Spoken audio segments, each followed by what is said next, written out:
Hello, my name is Mr. Patch. I spend my days sniffing around the grass a lot and peeing in different places. That is take 2 of starting recording Patch, because the first thing he was sniffing I didn't really want to show on video. But hello and welcome to a rather dreich looking Tuesday here in Scotland. Yes, we're back home, and you can start to hear and feel some of the spring in the air, which is exciting. And I'm taking a day off, taking a day off full stop. I would have been in Naked Revive today. I'd planned the afternoon off, and I thought, I should take the whole day off. So here I am. I've already done a couple of songs, including a collaboration draft recording this morning, which is a lot of fun to do. And I also shared a video about my mobile app. My guides asked me to just share like a simple video of me using the app on Android and the Wix Spaces app that's also available on iPhone. So I love doing that. If you have any questions about my app, please just post it in the comments. It's been a magical few days. It's been really lovely to get home. We travelled back yesterday. I did my newsletter, which I love sending out each week. And then also I did a little bit of preparation work to figure out what I'm doing through April, because April's a transformative month for me. And today is a day of joy and relaxation, and then other days are days of joy and including work. I really love my work. There was lots of interesting questions that came up in the Higher Self Foundational training last night. So we are in week 5 of 8. And having spent the week as a class, we were facing our shadows, so we were sharing a shadow each day. And then there's a task to help show people how to face and work through and heal and integrate those shadows, or at least choose one of them and take it forwards. This week is all about quantum psychic protection, and also about entity clearing. So entities, like any kind of being that does not serve your highest good, and its behaviors are not for your highest good, being able to remove it from you if it doesn't have your permission to be there. So that was a really fun class, and I describe it as relatively intense in that we got through a huge amount in just an hour. And there's a couple of different practices we do, and it's is it the 5th time I've done it? But yeah, the first task, we create our protective bubbles around each other. We form a circle, and then we send energy, like love energy, from our right hands to be received in the left hand by the person next to you, and so on in the circle. And then we also do it where we block each other's energy. And it was just really fascinating to hear people's different experiences. I really enjoyed hearing the reactions of people's protection, like when you even love energy, which feels like it's a really good thing, right? That you'd think that it would be always well received, that if you don't have someone's consent, then it can be like quite a horrible experience. Come on, Patch. This is what he loves doing, sniffing forever.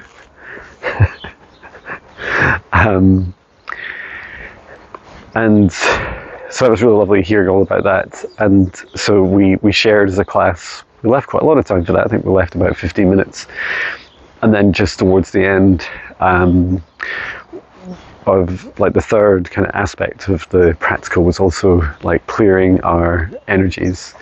And there was, a few of us in the class that needed some more help with attachments that were connected to them, and I was helping as well as Archangel Michael.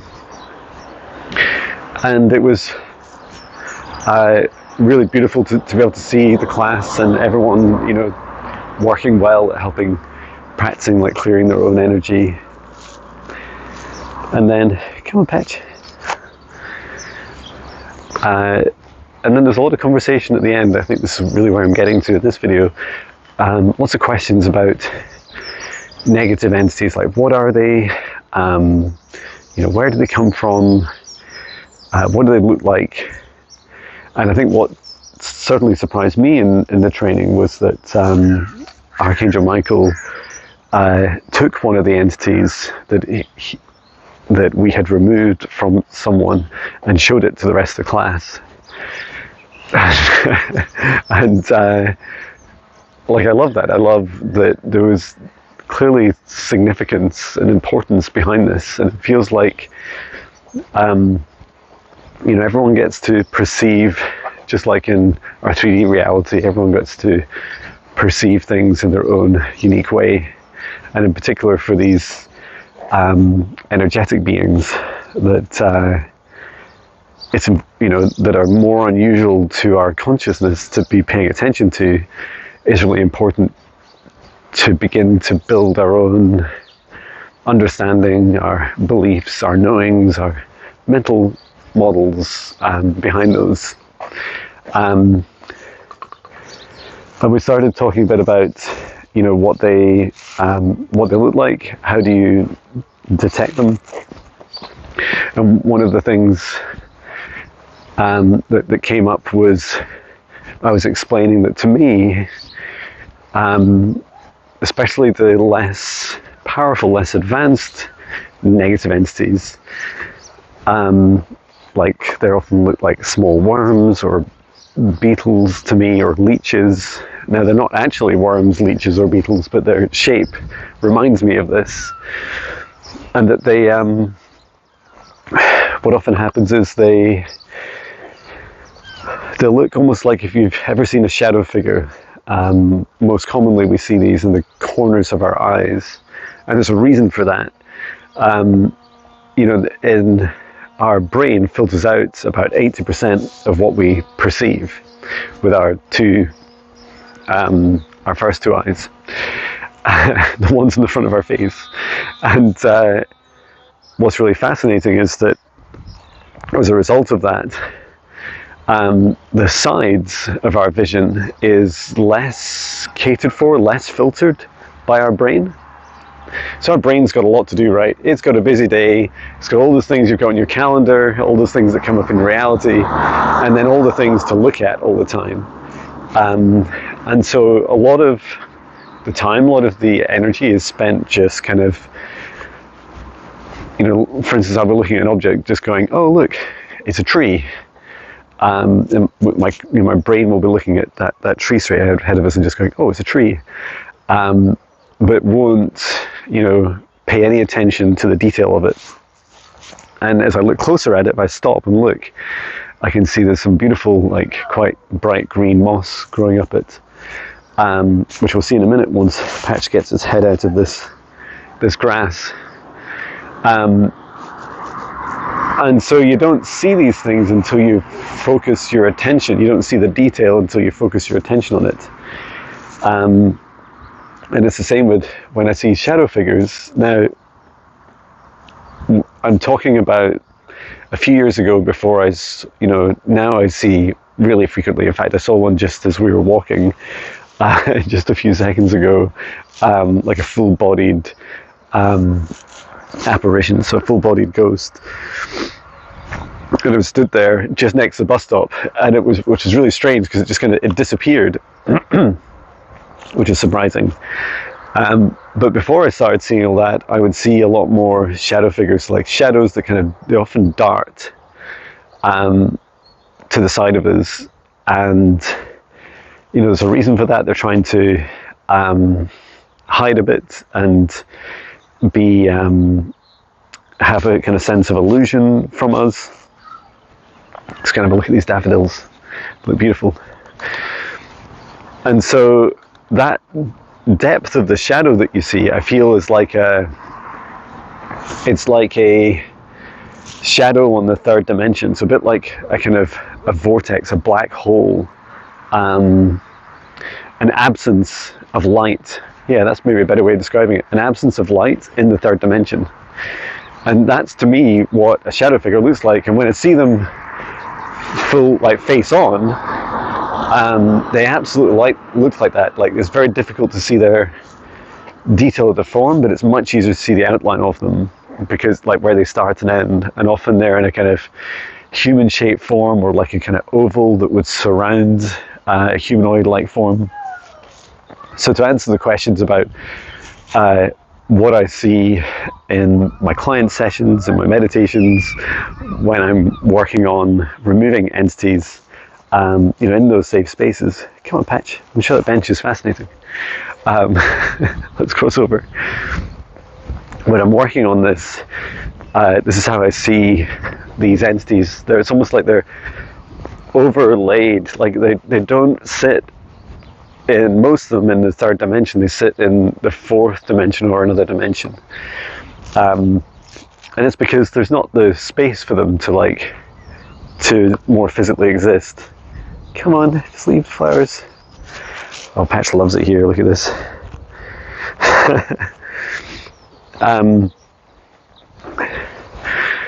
And then, yeah, the shapes and forms that I see. So it's really common to pick up like these little leeches, or worms, or little beetle and bug type entities. And the reason is that they're always around.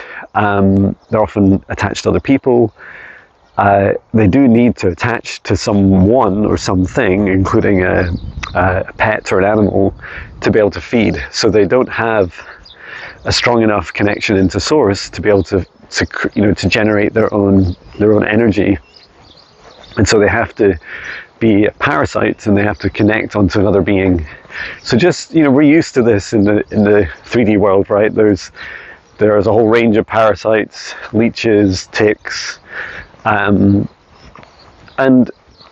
when they first attach, just like a tick does this. I don't know about leeches, but what ticks do is they inject a kind of they anesthetize you, right? So they stop you from feeling that initial kind of bite, because they've numbed the skin. And so this is also what happens. Like, you just continue on with, without, oblivious. Oh, look, there's a worm. It's a big worm. Look at that, Patch. It's a big worm. It's cute.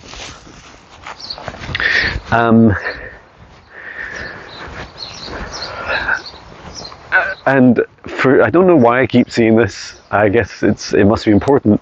Is often in supermarkets, you can end up with attachments. I don't know why it is. It's really any place where you're around others, but they could survive, connected to really any living thing, including a tree, and they are everywhere, right? So don't worry about this. Is nothing new. They've been around for thousands of years, longer than we have, and they're often attracted to your wounds. So they will, connect onto, a wounded heart, or part of your body that's struggling emotionally, or you are struggling emotionally, your heart's struggling, and has manifested, some problems in a specific area of your body. That's where they're most likely, very least, to start to attach. The other thing they do is they will. To feed more and more, ticks, they will feed and gorge themselves on blood, right, and get really big and fat before they drop off. And what a negative entity will do is often they'll attach to a specific wound. So let's say if I ever had one attached to my solar plexus, where a lot of my fear of lack is manifested. Maybe it would attach physically to my stomach or digestive system, and then what it would do is it would trigger within me these fears, because it can feed off that energy, it can feed off the fear energy. And so I might be having a really happy day, things might be going well, but it might be hungry, right? Because I've not been in my fear for a while. And so what it'll do is it'll try and like poke the bear, right? It'll try and say like, hey John, remember me? And I feel like energetically it will like literally like squeeze the area or bite at it, or try and inject some of, regurgitate back into you some of the previous fear energy that you've used. There's just a whole wide range of gross ways they can do this. And then you'll be triggered into feeling that, and then it'll start to feed off it. Now, a bit like leeches, there is some, a small amount of mutual benefit, which is that these entities can temporarily reduce in the moment the amount of fear you may feel. But let's face it, if they're the very being that has caused the fear in the first place, or continues to propagate it and delay your healing, then you can argue it's not for your highest good. But yeah, this just, they're beings to be respected, respect their free will, just like they should be respecting ours.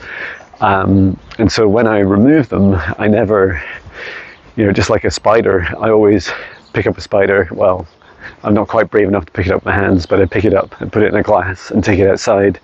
I just remove it, or if it consents, to return it to source. We're out of time to talk about the darker entities, including demons and more powerful negative entities. That conversation also came up last night. I have done lots of videos on this, but if you're interested, please let me know, and I can create a safe space specifically for that content, and put lots of warnings around it as well. Okay, well, I hope you have a beautiful day. I hope it's sunnier than what we have today here in Scotland. But take care of yourself, keep up your daily practice, clearing yourself, and if you're wanting help with your clearing, or maybe this journey of negative entities like resonates with you, then why not try out my free 14-day spirit guide meditations for entity removal and protection. All of my meditations, all the spirit guide meditations, offer protection, and then the others, such as the one I just mentioned, or the 5-day practitioner meditations, there's just a whole wide range. Also the one I posted recently about preventing psychic attacks. All these videos are here to help you protect yourself and have clear energy. So yeah, I hope it helps you. I'll briefly say hello. Hello again. But yeah, it's lovely to be able to help educate, and at very least, even if all this stuff turned out not to be true somehow, which I just don't resonate with, but know that there's no harm in you having strong boundaries. There's no harm in you practicing clear, clean, ethical energy. Okay, take care, send me love.